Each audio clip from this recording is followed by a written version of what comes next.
Let's talk about what insects actually cost Americans every single year. The pest control industry in the United States is worth $22 billion a year, according to the National Pest Management Association. That's $22 billion spent on sprays, bombs, exterminators, and repellents every single year. And it's growing. Just look at the revenue shift over the last decade. The CDC reports that mosquitoes kill more humans globally than any other animal on Earth, over 700,000 people every year. In the United States specifically, the CDC tracked 2,406 cases of West Nile virus in 2023 alone, with 146 of those cases resulting in death. Lyme disease, carried by ticks, hit a record high in 2022, with the CDC estimating 476,000 new cases diagnosed in the U.S. each year. This is not a small problem. This is a public health crisis that costs Americans billions of dollars and thousands of lives every single year. So what is the solution we've all been given? DEET. You've seen it on every bug spray label, but most people have no idea what it actually is. The full name is N,N-diethyl metatoluamide. It's a synthetic chemical compound, and it was not invented by a doctor trying to protect your family. It was invented by the United States Army. In 1944, during World War II, American troops fighting in the Pacific and Southeast Asian jungles were getting absolutely destroyed, not just by enemy soldiers, but by mosquitoes. They were fighting malaria and dengue fever. The Army needed a chemical weapon against insects. They found it in DEET. The Army used it in jungle warfare starting in 1946. It was registered for public use in 1957. And it's been on your drugstore shelf ever since. A chemical weapon turned consumer product. I read every comment. Did you know this was a military invention? Here's what DEET actually does to you. A 1992 study published in the Journal of Toxicology and Environmental Health found that DEET is absorbed through human skin within 2 hours of application. Once absorbed, it enters the bloodstream. A 2009 study by researchers at the Institut de Recherche pour le Développement in France confirmed that DEET inhibits acetylcholinesterase. That's the same enzyme that nerve agents attack in both insects and mammals, including humans. The EPA classifies DEET as slightly toxic if ingested and notes potential neurological effects with heavy or long-term use. It's not going to kill you if you use it occasionally. But here's the question. If there's a method that works just as well and doesn't require you to rub a military jungle chemical on your children, wouldn't you want to know about it? To understand why we got stuck with chemical solutions in the first place, you need to go back to World War I. Between 1914 and 1918, the United States and European nations built massive factories specifically designed to make chemical weapons: mustard gas, chlorine gas, phosgene. These facilities ran 24 hours a day, 7 days a week, producing weapons of mass destruction on an industrial scale. Then, on November 11, 1918, the war ended. The factories didn't. The owners of these facilities had a serious problem. They had enormous buildings, expensive equipment, thousands of workers, and no war to sell chemicals to anymore. They needed a new market, so they found one. The same nitrogen chemistry used to make TNT explosives was repackaged as synthetic fertilizer.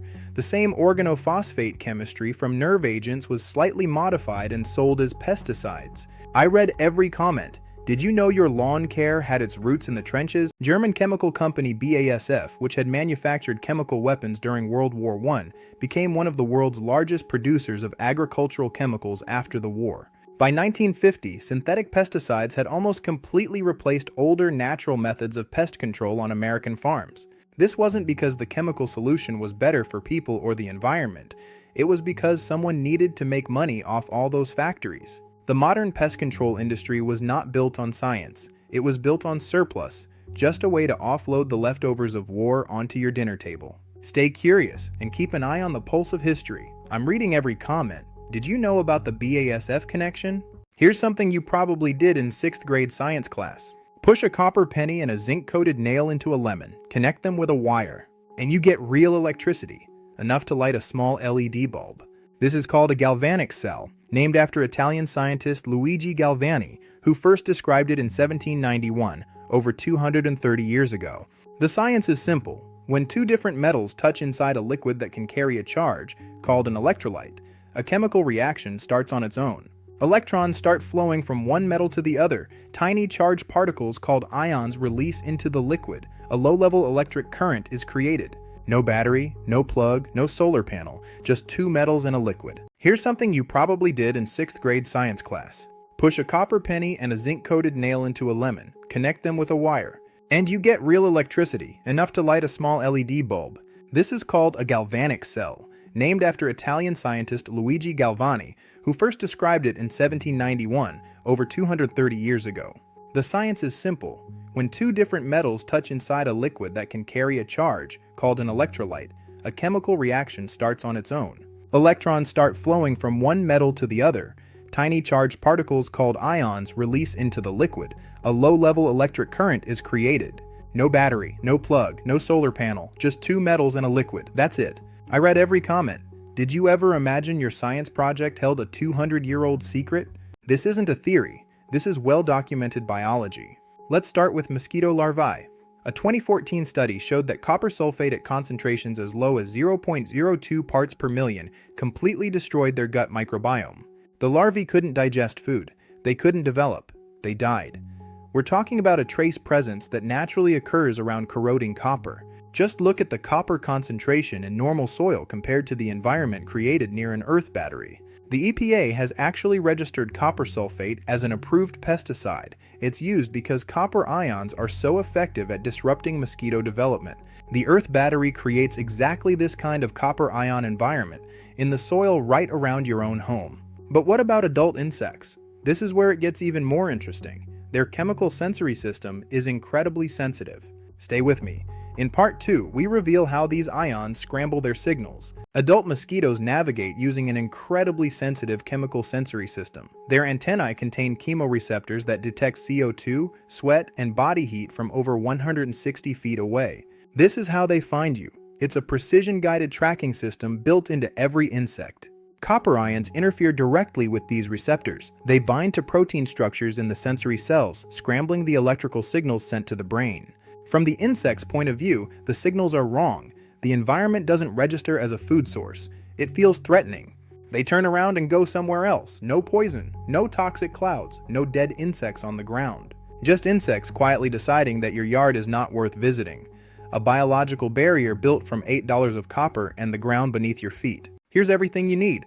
The total cost for a typical backyard setup runs between $8 and $20 at any hardware store in the country. You'll need 16-gauge solid copper wire, galvanized steel garden stakes, wire cutters, and pliers with rubber handles. That's your entire list. Step 1. Measure your space, walk your perimeter, and mark your positions. For a 10 by 10 foot patio, a stake every 5 feet, 12 stakes total, is the sweet spot. Step 2.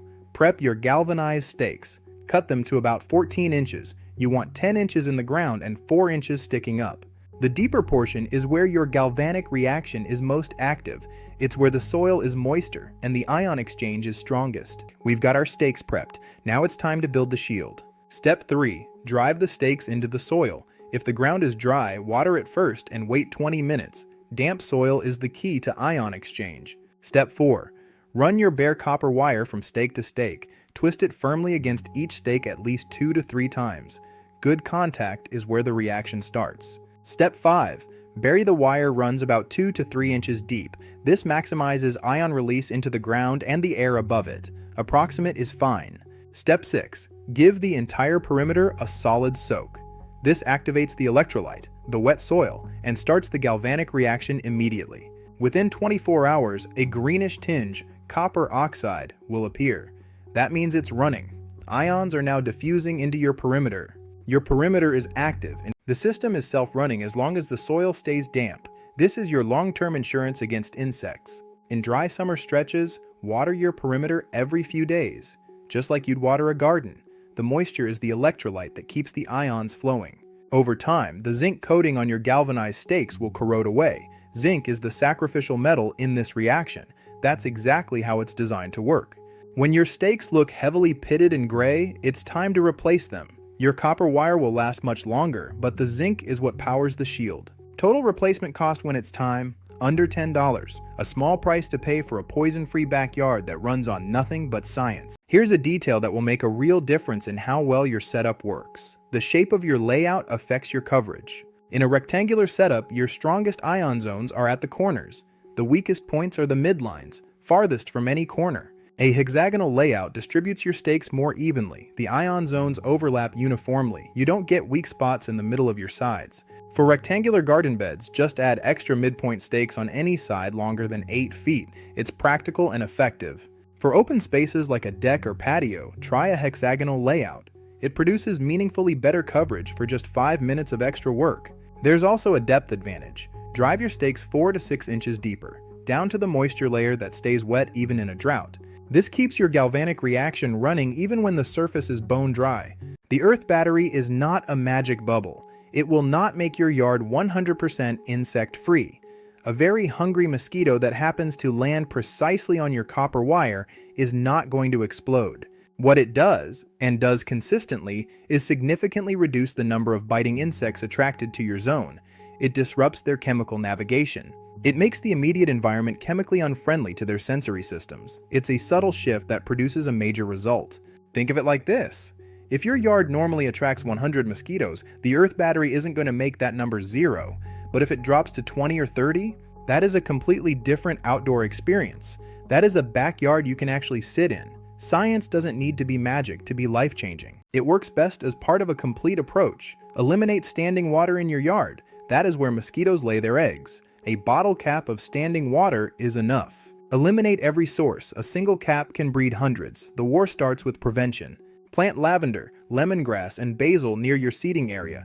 All 3 have documented insect repellent properties. Nature provides its own defense. Keep airflow moving in your sitting areas. Insects struggle to navigate in even a light breeze. It's a mechanical disruption to their flight. Add the earth battery perimeter to that mix, and the difference in your outdoor experience will be substantial. You're not just fighting insects, you're reclaiming your space. So here's what I want you to do after this video ends.